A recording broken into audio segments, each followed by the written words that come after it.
An earthquake update, and starting here with the Ring of Fire, some activity up here off the tip of Alaska, and when we get over to the other side, we'll see what's going on with Alaska. They split the map roughly right here.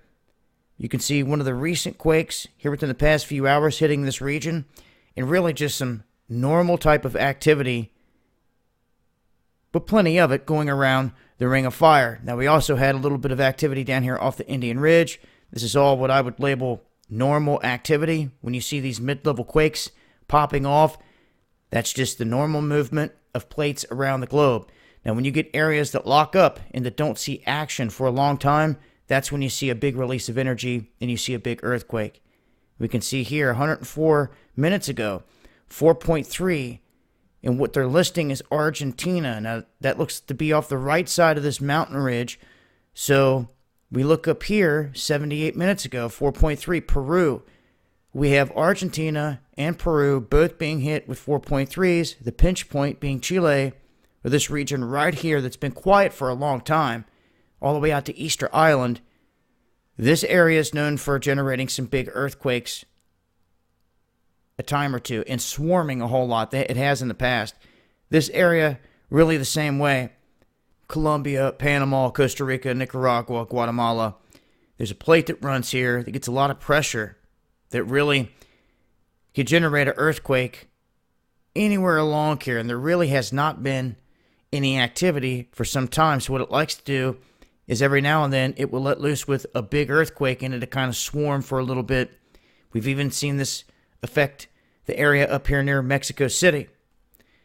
This has been quiet for some time, but here in the past couple weeks, we've seen some activity off the coast of Venezuela, also out here off this northern mid-Atlantic ridge. And when I seen that earthquake, it made me think, reminded me of Haiti. Just made me think, could a tsunami or something like that decimate a coastline or areas through here? I don't rule it out. Knowing what is capable of individuals out here and knowing what they're saying in terms of these regions.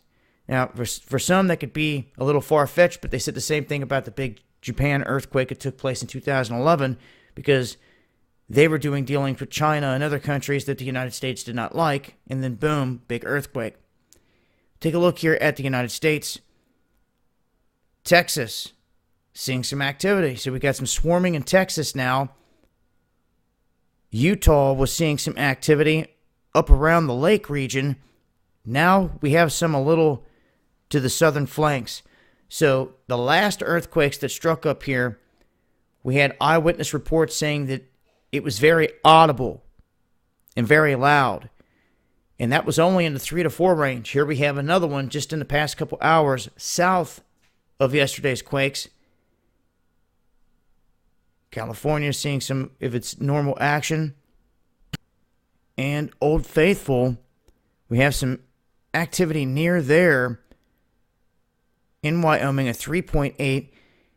And this is kind of a new trend. We're seeing these earthquakes that are hitting in a decent magnitude. You're not talking just below 1 or 1 magnitude. 3 or above.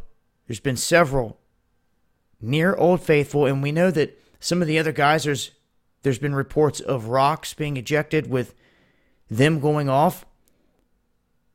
And this is the latest. Here, another magnitude 3 in this neck of the woods, but not a lot of significant activity globally. I believe we have just a few small quakes going down through here. And it looks like the swarm has picked back up for whatever reason up here in northern Alaska. Last time when that happened, it died down, and when it went quiet, there was a big quake down here in this region. And then after that, we had another decent one over here because it was quiet forever. And you can see here, this is an area that's quite Pacific Northwest, Wande, Fuca, all that. But there's a look at the earthquake map, some of the activity here in the United States. I'll continue to update as things change. I'll leave a link below. Make sure to follow me on Twitter for more. It's been Dabu7. Much love, y'all.